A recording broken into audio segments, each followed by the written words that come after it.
Welcome to Gameology. My name is Alex, and today we are going to be talking about the difference between communicating with an alpha personality type and a beta personality type.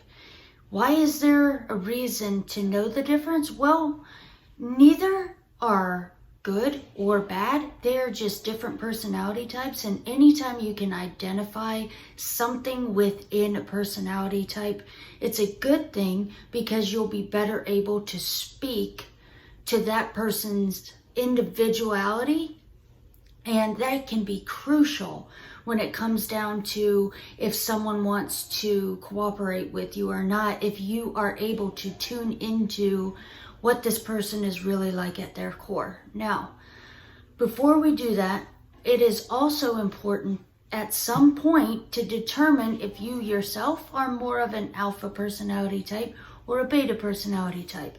It is not gender specific, in my opinion. There will be differences sometimes when it comes to the genders and how an alpha male will react to something versus an alpha female, because at the end of the day, we all have different ways of expressing ourselves. Even though our core sort of instincts might be similar, that expression is going to be different based on all of the things that we've experienced in our lives growing up until now, how the world treats us, which is usually a reflection of how greater society sort of looks at one gender over the other and how dynamics play into that. But regardless of your gender, it is interesting, if nothing else, to figure out, are you more of an alpha or a beta personality type?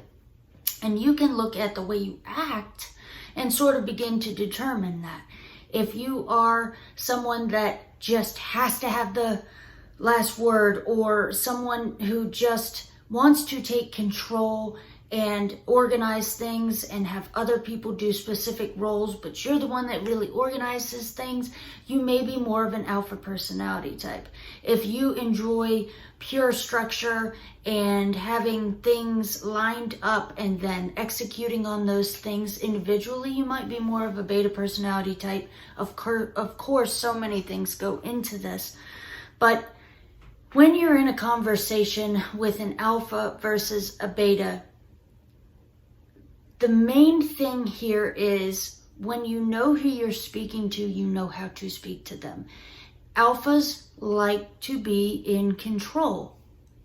That doesn't mean they always have to have their way, but if you're communicating with an alpha, it would be very good if you could structure your verbiage to not push back on that control and try and push this other person around, because flat out they won't be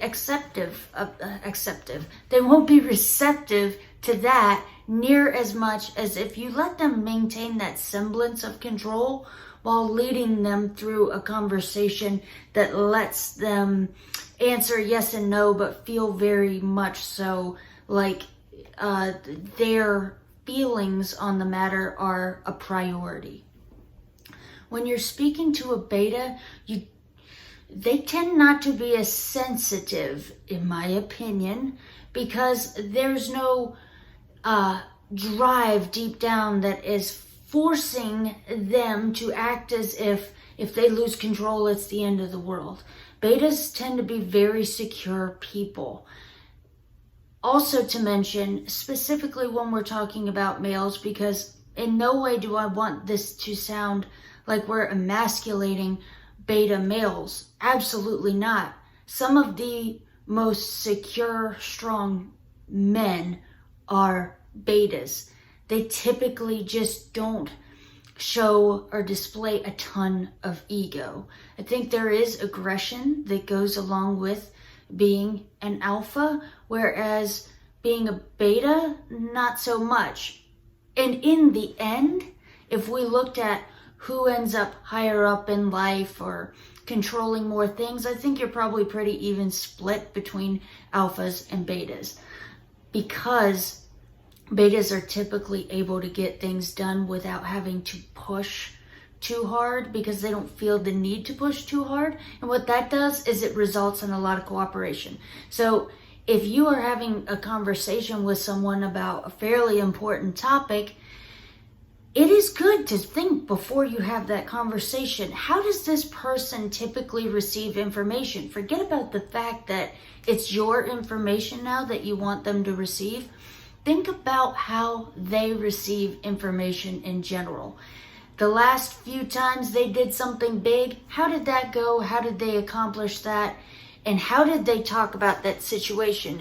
If you've overheard this person saying about other conversations, I just had to get the last word and it was just really important for me to feel like I was still in charge of this project. Well, you already know that you need to enter a conversation where at the end of it, no matter what the result is, this person needs to feel like they were in control of the conversation the entire time. You can very much so be a beta and speak to an alpha and get anything you want out of that alpha simply by respecting their need to feel in control, respecting their prowess or whatever the case may be. It is typically harder, in my opinion, to have one alpha be able to take a step back and do what they need to do to get something done, and let another alpha feel like they're in control, because that nature is butting up against each other. And this is why they say that alphas and betas work good together, and mixing it up is always a good idea. But sometimes you are going to be an alpha, we'll use female for example, and you need to have the cooperation of another alpha female. Well, you might have very similar attitudes towards things, and that is so powerful to use when you're talking to someone who is similar than you. It does, however, require you to be cool with your nature, know that, hey, I'm still an alpha, but what I have to do is get this done right now, and this other person I'm talking to is just like me, so I know I'm going to have a much harder time if I try to pressure her and force her to feel like I have one up somehow in this conversation in order to get us both to the point we're going. So in all conversations, they become easy when you are willing to recognize the strengths and weaknesses in other people's conversation styles and personality types, because we all have strengths and weaknesses. And when you're able to understand those things and look at the end result as the most important, and not this jockeying battle of how we got there. The most successful alphas in the world understand this. They understand how to recognize other alpha energy and make sure they are catering to that energy. They also know exactly how to make betas feel good about their energy and how structured they typically are and how open-minded they can be with these great problem-solving skills on top of that. So both of these very distinct personalities have excellent traits, as well as things that could be seen as pitfalls, because anytime, whether it's alpha, a beta, a extrovert, an introvert, we all excel in particular areas because of these traits, which typically means that in other areas we're not so great at it. We all have different strengths. The point of communication and getting us all to have better conversations with each other is you must acknowledge what you are, who you are, how you like to communicate, and recognize that in other people, with the secret being this: always take into consideration how the other person will react way more than how you feel about anything. If your goal is to get something done and to gain the agreement of another individual, you should be willing to sacrifice your ego totally in order to get to this necessary result that will benefit you in the end. It's a way of thinking about sacrificing yourself for yourself. Forget the battles. Embrace the winning of the war. And no, communication should not always be war, but in important negotiations and when you are being told to do something by your boss, the way you react is incredibly important, because what you want to get better and better at, and the whole purpose of practicing communication and really thinking about what words to use, is so you can get to a certain place in your conversations where they're going smoothly and you're getting what you want out of them. And negotiation is an art form that takes into account observing many different things in order to direct the conversation to an end goal, always keeping that end goal in mind and not letting yourself react too much within anything. So today we talked about alphas and betas, some of the differences between the two.